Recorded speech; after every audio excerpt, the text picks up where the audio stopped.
Tahun 2025 baru saja dimulai. Joe Biden belum juga meninggalkan Gedung Putih. Namun, Donald Trump sekali lagi berhasil mengejutkan dunia dengan langsung menyatakan keinginannya untuk menguasai Kanada, Greenland, dan terusan Panama. Terkait dua wilayah terakhir, ia tidak menutup kemungkinan Amerika Serikat akan menggunakan kekuatan militer untuk mempertahankan kepentingan Amerika Serikat di sana di masa mendatang. Pernyataan Trump seperti itu bisa saja dianggap sebagai lelucon saat ia masih menjadi pengusaha atau tidak menduduki jabatan administratif tinggi.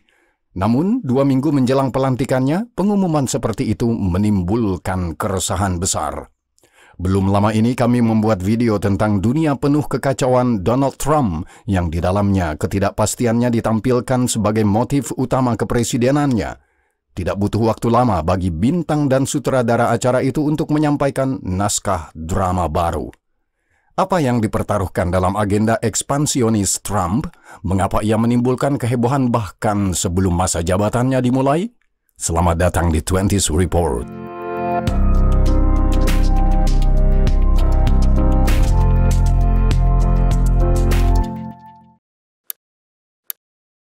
Kanada, Greenland, terusan Panama. Ini adalah wilayah yang diinginkan Donald Trump dalam batas wilayah Amerika Serikat. Jadi, mari kita mulai dengan memilah informasi apa sebenarnya yang dikatakan Trump tentang masing-masing topik ini. Mari kita mulai dengan Kanada. Because Canada and the United States, that would really be something. Kanada dan Amerika Serikat akan menjadi sesuatu yang luar biasa. Anda menghapus garis yang dibuat-buat itu dan melihat seperti apa bentuknya. Itu akan lebih baik dari perspektif keamanan nasional. Jangan lupa bahwa dasarnya kita melindungi Kanada. Mengapa kita harus kehilangan 200 miliar dolar? Kita tidak membutuhkan apapun dari mereka. Ini adalah pernyataan yang dibuat oleh Donald Trump selama konferensi pers di Mar-a-Lago. Dengan miliaran dolar, Trump mengacu pada defisit perdagangan Amerika Serikat sebesar 55 miliar dolar dengan Kanada dan kontribusi keuangan yang tidak disebutkan yang di mata Trump diberikan Amerika Serikat untuk perlindungan militer Kanada. Keesokan harinya, Trump mengunggah gambar ke platform Truth Social yang memperlihatkan Kanada dan Amerika Serikat dalam warna bendera Amerika, dibingkai dengan komentar, "Oh, Kanada." Permainan dengan warna Kanada dimulai dengan cukup polos, seperti yang telah diusulkan Trump pada awal Desember saat makan siang dengan Perdana Menteri saat itu, Justin Trudeau, bahwa Kanada harus menjadi negara bagian ke-51 Amerika Serikat. Menteri Keamanan Publik Dominic LeBlanc yang menghadiri pertemuan tersebut yakin bahwa Trump sedang bercanda dan menggoda mereka. Saat ini LeBlanc tidak memiliki ilusi, leluconnya sudah berakhir. Tidak seperti Greenland dan terusan Panama, Trump telah mengesampingkan penggunaan kekuatan militer terhadap tetangganya di utara. Namun instrumen pemaksaan akan berupa kekuatan ekonomi, yaitu sanksi. Namun, warga Kanada tetap teguh dan mengisyaratkan bahwa mereka akan membalas dengan cara yang sama. Kanada merupakan tujuan ekspor utama bagi 36 negara bagian Amerika Serikat. Barang dan jasa senilai hampir 2,7 miliar dolar mengalir melintasi perbatasan setiap hari. Perdana Menteri Ontario Doug Ford mengatakan Kanada akan membalas jika Trump mengenakan tarif. Saat ini kami mengirim 4,3 juta barel minyak mentah ke AS. 60% impor energi mereka berasal dari Kanada. Tidak ada peluang sedikit pun bagi Kanada untuk menjadi bagian dari Amerika, kata Perdana Menteri Justin Trudeau yang akan lengser di portal X. Pemilik portal tersebut, Elon Musk, menanggapi dengan mengejek mantan Perdana Menteri tersebut dengan menulis bahwa dia, meskipun dia menyapanya sebagai seorang wanita, bukan lagi gubernur Kanada. Jadi dia tidak punya apa-apa untuk dikatakan. Gagasan penggabungan Amerika Serikat dan Kanada bukanlah hal baru. Pada masa-masa awal berdirinya negara Amerika, Amerika menginvasi Quebec. Beberapa dekade kemudian, selama Perang 1812, mereka menginvasi Kanada, namun tidak berhasil. Ada juga kekhawatiran akan invasi Kanada selama Perang Saudara. Situasi kembali normal pada abad ke-20 ketika kedua negara bertempur di pihak yang sama dalam kedua perang dunia, Perang Korea, dan Perang Teluk. Di sisi lain, gagasan penyatuan sangat tidak populer di kalangan warga Kanada. Sebuah jajak pendapat terbaru oleh Lager Center menemukan bahwa sebanyak 82% warga Kanada menentang gagasan untuk bergabung dengan Amerika Serikat sebagai negara bagian Amerika Serikat lainnya. Jajak pendapat Lager lainnya pada bulan Oktober menemukan bahwa ketika ditanya kandidat Amerika Serikat mana yang akan mereka dukung jika mereka dapat memberikan suara dalam pemilihan Amerika Serikat 2024, sekitar 2/3 warga Kanada mendukung Wakil Presiden Harris, sementara hanya 21% yang mendukung Trump. Kanada secara efektif akan menjadi negara bagian seperti California lainnya, benteng besar Demokrat. Kanada dengan demikian tampak seperti ikan gemuk yang akan membela diri jika diserang, bahkan terhadap hiu seperti Trump. Jika perang dagang dimulai, warga Amerika juga akan menderita. Jadi, alih-alih memulai dengan hidangan utama, mungkin ada baiknya memulai dengan hidangan pembuka, yang di mata Trump bisa jadi adalah Greenland. Warga Amerika itu terpikat pada pulau terbesar di dunia itu sejak masa jabatan pertamanya. Pada bulan Agustus 2019, Wall Street Journal melaporkan bahwa Trump telah berdiskusi dengan para penasihatnya tentang kemungkinan membeli pulau itu dari Denmark. Rencana itu kemudian disusun oleh penasihat keamanan nasional saat itu, John Bolton. Sebagai tanggapan, Perdana Menteri Denmark yang wilayah otonominya adalah Greenland, Mette Frederiksen, menyebut gagasan itu tidak masuk akal, yang mendorong Trump untuk membatalkan rencana kunjungannya ke Copenhagen. Sekarang Trump memperjelasnya dalam kasus terusan Panama dan Greenland, mengatakan bahwa ia tidak dapat menjanjikan tidak akan menggunakan kekuatan militer. Kami membutuhkan Greenland untuk tujuan keamanan nasional, katanya. Juga menyebutkan perlunya untuk menghalangi kapal-kapal Rusia dan Cina. Delegasi tidak resmi Trump yang dipimpin oleh putranya Don Jr. tiba di pulau itu tak lama setelah pengumuman mengejutkan ayahnya. Motif Trump jelas, lokasi strategis pulau itu di Kutub Utara, tempat persaingan dengan Rusia dan Cina akan terus meningkat, dan bahan mentah yang dimiliki Greenland berlimpah. Minyak, logam tanah jarang, besi, dan banyak lagi. Di sisi lain, pulau itu hanya berpenduduk 56.000 jiwa, dan ibu kotanya, Nuuk, lebih dekat ke Washington daripada Copenhagen. Denmark menolak tawaran Amerika, tetapi mereka mulai merasa sangat tidak nyaman jika Trump terus mendesak, terutama jika ia menyampaikan pesannya langsung kepada penduduk pulau, mendesak mereka untuk memisahkan diri dari Denmark. Keadaan bisa menjadi panas. Faktanya adalah bahwa Amerika lah yang bertanggung jawab atas keamanan pulau itu saat ini, bukan Denmark, yang kehadirannya di pulau itu berjumlah 75 tentara dibandingkan dengan sekitar 500 marinir Amerika Serikat yang ditempatkan di pangkalan udara Thule. Belum lagi kemampuan konvensional Denmark yang jauh lebih kecil. Inilah sebabnya Lars Løkke Rasmussen, Menteri Luar Negeri Denmark, menekankan bahwa Copenhagen terbuka untuk berdiskusi dengan Amerika Serikat bagaimana kita dapat bekerja sama lebih erat untuk memastikan bahwa ambisi Amerika Serikat di Arktik terwujud.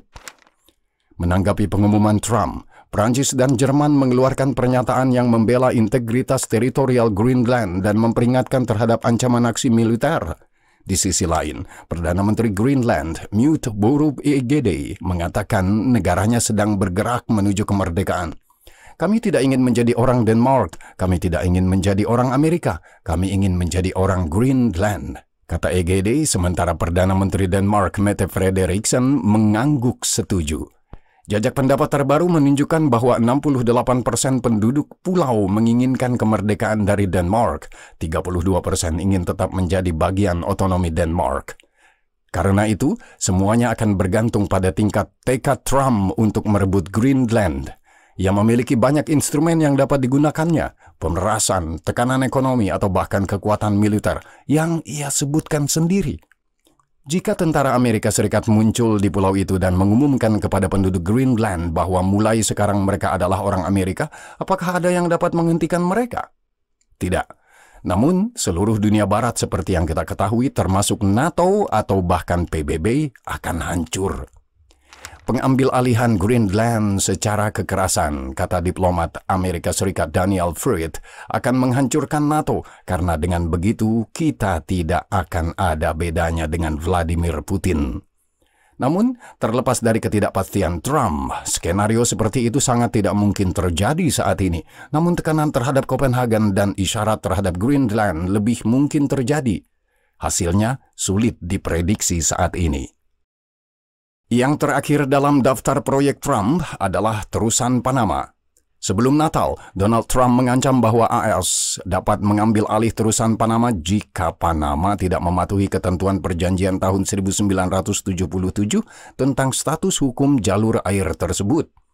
Trump telah mengisyaratkan bahwa ini termasuk biaya berlebihan yang dibebankan oleh otoritas Panama untuk penggunaan terusan tersebut.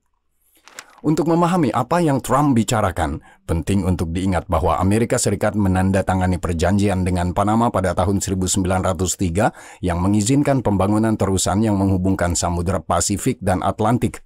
Terusan tersebut secara resmi dibuka pada tahun 1920. Wilayah tersebut yang dikenal sebagai zona terusan Panama dikelola oleh Amerika Serikat dan hukum Amerika Serikat berlaku. Bagi warga Panama, situasi ini sangat tidak mengenakan. Negara mereka terbelah dua oleh wilayah yang tidak dapat mereka kendalikan, sehingga seiring waktu mereka semakin menuntut kendali atas wilayah itu.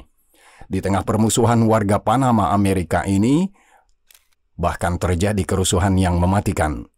Pada tanggal 9 Januari 1964, sekelompok mahasiswa mencoba mengibarkan bendera Panama di samping bendera Amerika Serikat di sebuah sekolah di wilayah tersebut. Mereka dihentikan dan kerusuhan pun terjadi yang menewaskan 22 warga Panama dan 4 warga Amerika. Meningkatnya ketegangan atas terusan itu menyebabkan pemerintahan Presiden Jimmy Carter dan diktator militer Panama Omar Torrijos menandatangani 2 perjanjian pada tahun 1977 untuk mengalihkan kendali jalur pelayaran vital itu pada akhir tahun 1999. Akan tetapi, Amerika Serikat tetap memiliki hak untuk mempertahankan terusan itu dari segala ancaman terhadap kenetralannya. Saat ini, Trump menggambarkan perjanjian Carter sebagai sebuah aib. Dalam 2 postingan panjang di Truth Social, Trump menuduh Panama mengenakan biaya selangit kepada kapal-kapal Amerika Serikat untuk melewati jalur air yang kritis itu. Ia juga mengklaim bahwa perjanjian yang memungkinkan Panama untuk mengambil alih kendali terusan itu sejak awal juga memungkinkan Amerika Serikat untuk merebutnya kembali. Jika prinsip, baik moral maupun hukum, dari sikap memberi yang murah hati ini tidak diikuti, maka kami akan menuntut agar terusan Panama dikembalikan kepada kami secara penuh dan tanpa pertanyaan, tulis Trump. Komentar Trump memicu reaksi tajam dari Presiden Panama Jose Raul Mulino yang menyebut kendali Panama atas jalur perairan itu sebagai tidak dapat dinegosiasikan.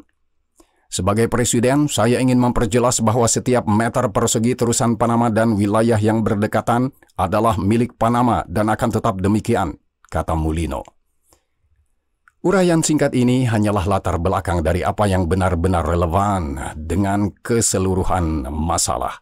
Tentu saja, baik Greenland maupun terusan Panama, belum lagi Kanada, sama-sama penting bagi Amerika. Lokasi, bahan mentah, strategi, kepentingannya tidak dapat disangkal.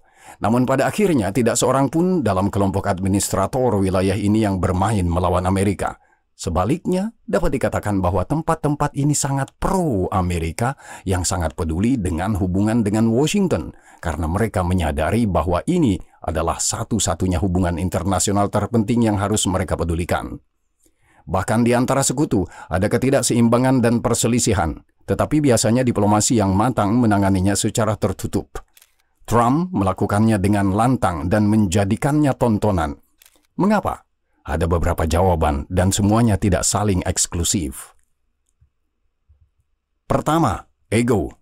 Trump ingin dikenang. Ia ingin melakukan sesuatu yang besar, sesuatu yang membuat patung dada dan namanya terukir di batu. Sementara anak-anak akan mempelajarinya di buku pelajaran sekolah, tepat di samping presiden-presiden Amerika terhebat seperti George Washington, Abraham Lincoln, atau Theodore Roosevelt.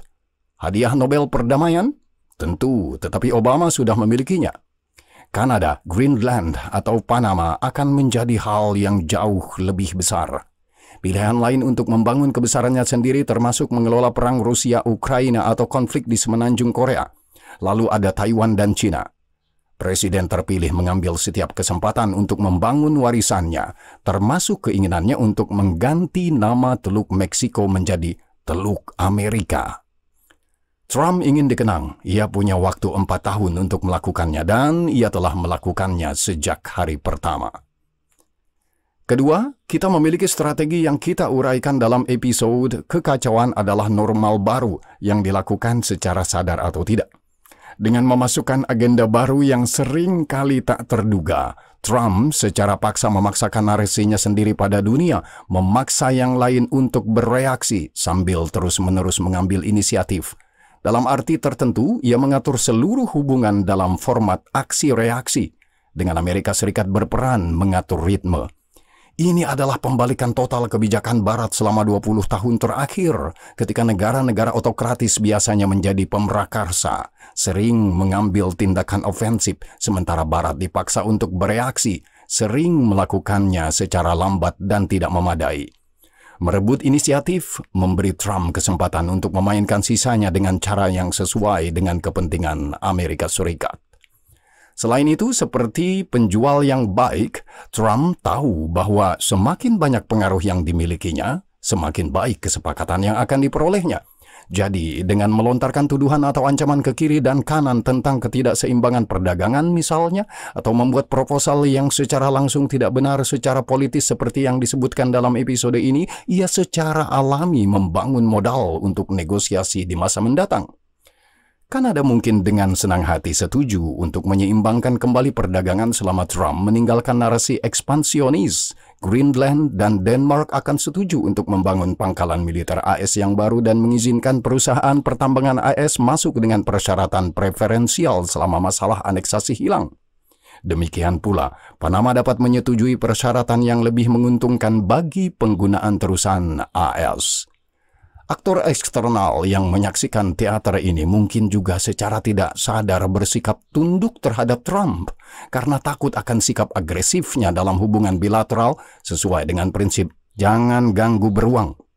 Dengan demikian, Trump dapat memaksa sekutu untuk bersikap keras terhadap AS dalam persaingannya dengan China. Jika tidak, mereka sendiri mungkin akan jatuh di bawah kereta AS.